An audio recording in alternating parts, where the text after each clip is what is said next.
Saya mau ngasih tahu sedikit tentang fakta paslon 2. Pilihan kita tidak salah sama sekali. Ini mesti digaungkan, sampaikan sama orang. Jangan ditipu pakai partai PSI mengempeskan PDI Perjuangan. Jangan mau ditipu karena nggak bisa 2 putaran, maka akan menghabiskan uang. Orang korupsi lebih besar daripada biaya 2 putaran 26 triliun.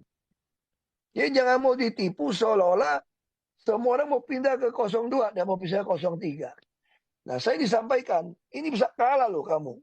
Nah, umumnya orang mau pilih yang menang kan. Saya bilang, kamu harus bisa baca zaman, bilang sama saya.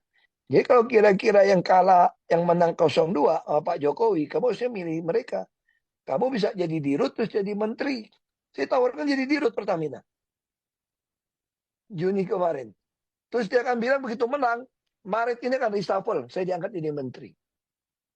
Tapi saya bilang, justru kalau Ganjar akan kalah, saya harus melepaskan jabatan saya untuk fight untuk kemenangan Ganjar. Jadi kita jangan gunakan persepsi yang salah, saya bilang gitu loh. Kalau kamu merasa Ganjar akan kalah, tidak bisa 1 putaran, kamu harus keluar dong untuk all out berjuang buat dia. Lalu mereka bilang, kalau gitu kamu mau makan apa? Nggak usah takut-takutin. Ini saya nggak usah sebut namanya lah yang udah keluar dari PDI Perjuangan. Telepon saya. Kamu masih ingat loh, jasanya loh, napi dijadikan komut. Saya bilang, saya jadikan napi siapa? Dia juga yang jadikan saya napi toh. Itu perlu saya kasih tahu sekarang ini ya. Saya belum pernah ngomong ke siapapun nih di depan publik bahwa yang memotong itu saya ingat 2019 itu tim cybernya Pak Prabowo itu dia yang memotong sebetulnya. Yang memotong menjadi 30 detik itu.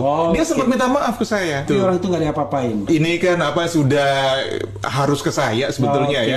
Sebetulnya because you are the common enemy ya at the time ya. Kira-kira begitu. Saking bodohnya mereka melihat bahwa saya ini sumber masalah. Gede-gedein Pak Jokowi pada waktu itu ya ini juga. Tapi ketika Ahok sudah menista agama, Prabowo kan nggak bisa nurunin Ahok sendiri. Dia panggil umat Islam rame-rame.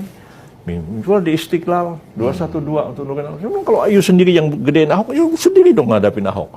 Jangan umat Islam digerakkan begini rupa, saya bilang. Dulu ketika ngangkat-ngangkat Ahok kita nggak